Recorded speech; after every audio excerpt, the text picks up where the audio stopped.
मेरा नाम सैयद जाफ़र हुसैन। मैं elevate high school and junior college में हिंदी अध्यापक। आज हम 9वीं कक्षा का 15वां पाठ बच्चे काम पर जा रहे हैं, इसके बारे में जानकारी लेंगे। इसके कवि हैं राजेश जोशी। यहाँ पे बच्चे काम पे जा रहे हैं, यानी बाल मजदूरी के बारे में।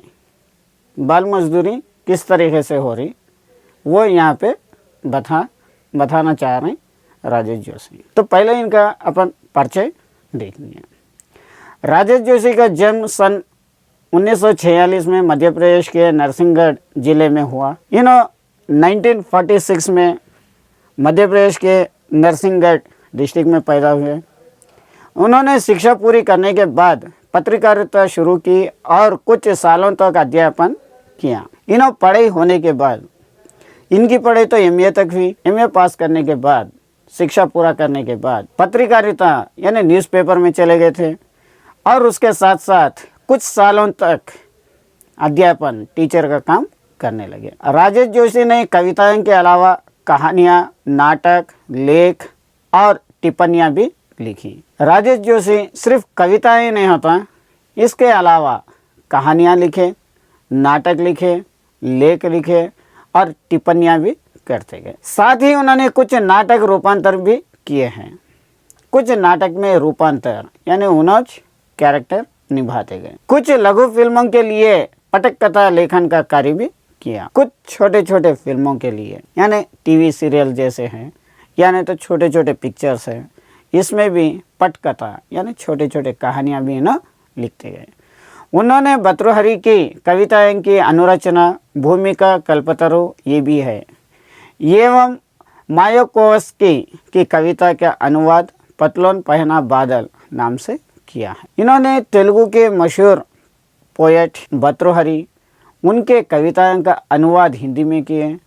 भूमिका कल्पतरु ये भी है, ये नाम से किए हैं। और मायाकोव्स्की की कविता जो है उसका भी अनुवाद किए, उसका नाम रह गया पतलून पहना बादल, ये नाम से किए।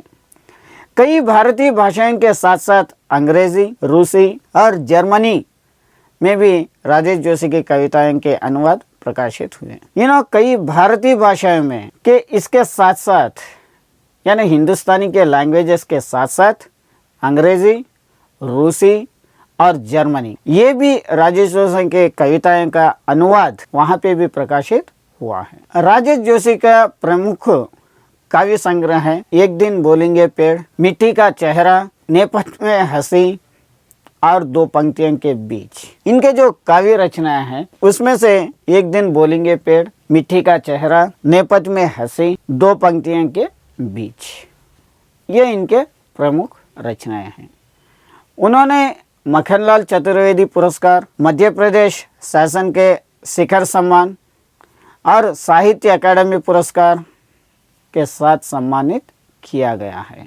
इन्हें यानी राजेश जोशी को मक्खनलाल चतुर्वेदी का एक पुरस्कार यानी खिताब दिया गया और मध्य प्रदेश गवर्नमेंट से शिखर सम्मान और साहित्य अकादमी पुरस्कार इसके साथ इनको सम्मानित किए गए। राजेश जोशी की कविताएं गहरे सामाजिक अभिप्राय वाली होती हैं। इनके जो रचनाएं हैं, जो कविताएं हैं, ये सामाजिक अभिप्राय यानी समाज का अभिप्राय क्या है, यहाँ पे क्या हो रहा उसके बारे में यहाँ पे उनका अभिप्राय रहता। वे जीवन के संकट में गहरी आस्था को उभारती है। और क्या है, जीवन में जो संकट है, परेशानियां हैं, वो परेशानियों को गहरी आस्था को उभारते हुए आते हैं, यानी उसे पब्लिक के सामने पेश करते रहते हैं। उनकी कविताओं में स्थानीय बोलीबानी, मिजाज और मौसम का सब कुछ व्याप्त है।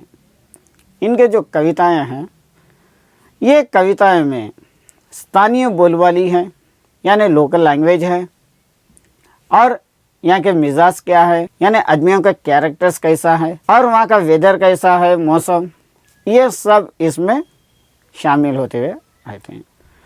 उनके काव्य में आत्मीयता और लयमकता है तथा मनुष्यता के बीच बचाए रखने का एवं निरंतर संघर्ष भी इसमें रहता है। इनके जो कथाएं हैं या आत्मीयता है इसमें, और लयात्मकता है, और इसके साथ साथ इंसानियत यानी मनुष्यता के बीच होने वाला संघर्ष, हर रोज़ होने वाला संघर्ष क्या है, ये कविता में अपने को बताया जाए। दुनिया के नष्ट होने का खतरा राजेश जोशी को जितना प्रबल दिखाई देता है, उतना ही वे जीवन के संभावना की खोज के लिए बेचैन दिखाई दे रहे हैं। दुनिया नष्ट किस तरीके से हो रही, ये नष्ट का खतरा इन्हें महसूस करते हुए और जीवन में नए नए खोज करते हुए इन्हें किस तरीके से बेचैन रहते हैं, ये बेचैन भी यहाँ पे दिखाई देता। ये था राजेश जोशी का परिचय। अब ये कविता में अपन ये बच्चों के बारे में जानकारी लेना है। बच्चे किस तरीके से काम पे जा रहे हैं, क्या मजबूरी है उन लोगों को, किस तरीके से जा रहे हैं, ये बाल मजदूरी क्यों कर रहे हैं, पढ़ने लिखने वाले हाथ किसी तरीके से इन लोग काम पे जा रहे हैं और काम करते हुए कमाते हुए जा रहे हैं, पढ़ाई लिखाई बाजुक रख दिए। तो यहाँ पे ये अपने को ये कविता में बताया जा रहा।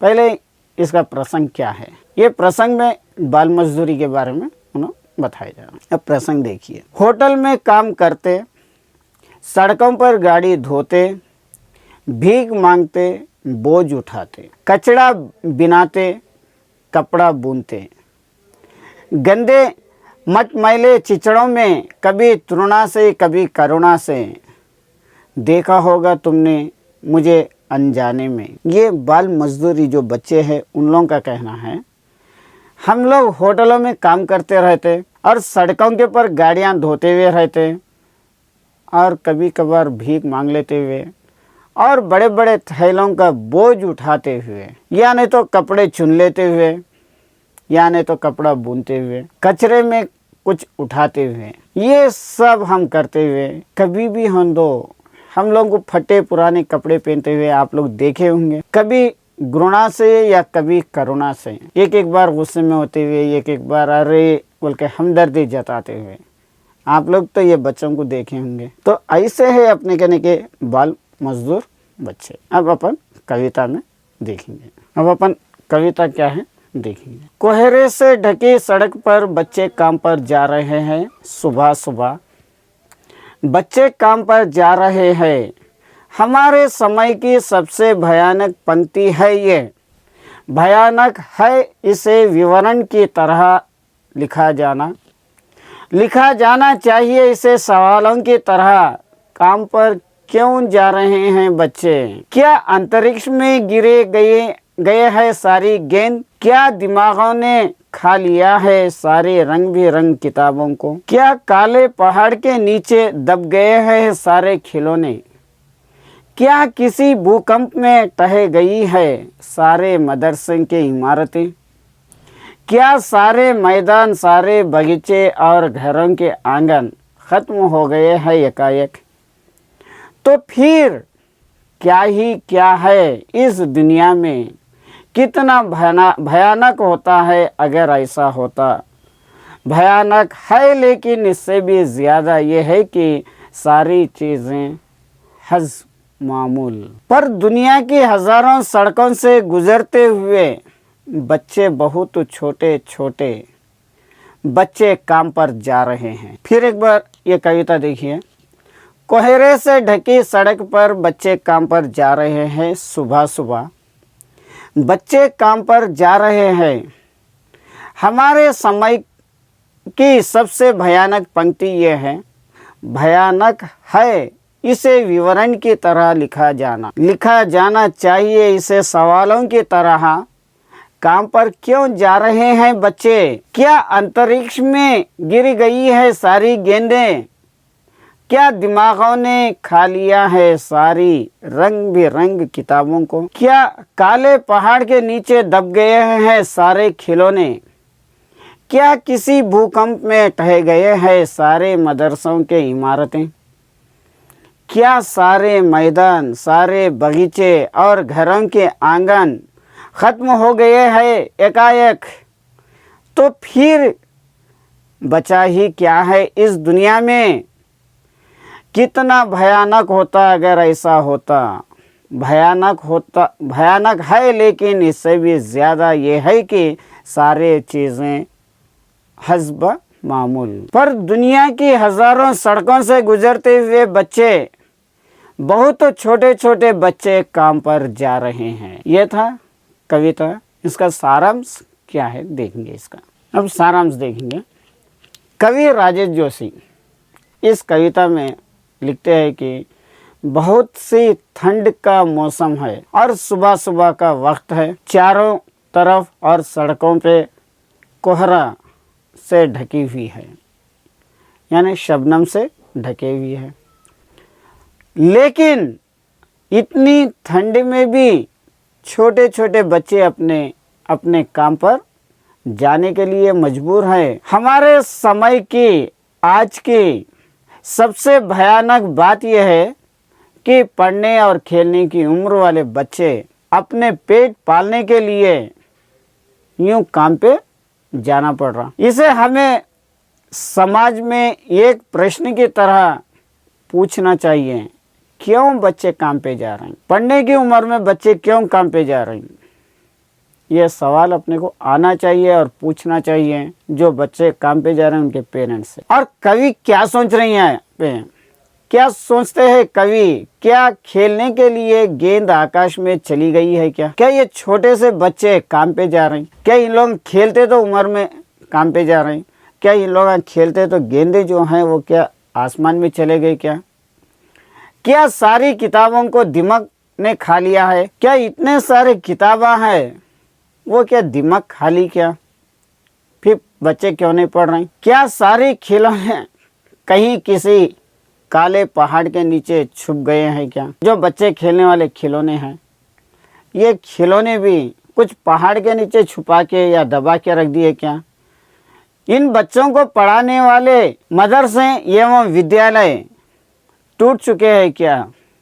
जो बच्चों को पढ़ाने वाले मदरसे हों दो या स्कूल हों दो, क्या टूट गए क्या? गिर गए क्या? क्या बच्चों को खेलने के सारे मैदान, बगीचे और घरों के आंगन ये सब खत्म हो गए क्या? ये सवाल कवि कह रहे हैं कि सुनील जोशी ये सवाल उठा रहे हैं। अगर सच से ऐसा हुआ तो दुनिया में बचा ही है क्या है? अगर से ऐसा खिलौने दबाए गए, बच्चों के पढ़ने की किताबें दिमाग खाली, ऐसा अगर से हुआ तो दुनिया में बचे क्या? इस वक्त उन पर कोई बोझ या जिम्मेदारी नहीं होना चाहिए। जो छोटे छोटे मासूम बच्चे हैं वो बच्चों के ऊपर ये टाइम पे, ये उम्र में उन लोगों के ऊपर बोझ और जिम्मेदारी नहीं होना चाहिए। कवि को समझ में नहीं आता है कि सारी चीज़ें हमेशा की तरह मौजूद होने के बाद भी आखिर क्यों छोटे छोटे बच्चे दुनिया के हज़ारों सड़क से चलने कर अपने अपने काम पर जाने के लिए विवश है। आखिर कवि ये नहीं समझ पा रहे हैं कि इतने सारे चीज़ें अभी भी दुनिया में है, हमेशा की तरह दुनिया में है, फिर भी ये छोटे छोटे बच्चे अपने अपने पढ़ाइयों को, अपने अपने खेलों को, सब कुछ छोड़ के सड़कों के पर हज़ारों किलोमीटर चलते हुए जाके काम के लिए चले जा रहे हैं। ये उनकी मजबूरी क्या है? क्यों ऐसा विवश हो रहे हैं इन लोग? इसलिए कवि हमारे से और हमारे सामने ये प्रश्न उठा रहे हैं कि बच्चे काम पर क्यों जा रहे हैं। इसलिए अपने को सुनील जोशी पूछ रहे हैं कि बच्चे काम पर क्यों जा रहे हैं। अब ये पोएम की विशेषता क्या है? कवि राजेश जोशी काम पर जाने वाले बच्चों पर या बाल मजदूरी पर उनका ध्यान खींचने के बाद, उनका नज़र पूरा वहाँ जाने के बाद उन्हें पूरी तरह से सफल हुए। यानी इस तरीके से बाल मजदूरी को थोड़ा बहुत उन्हें रोकने के लिए सफल हो चुके हैं। ये था बच्चे काम पर जा रहे हैं कविता। यह कविता आज के लिए यहाँ पे समाप्त।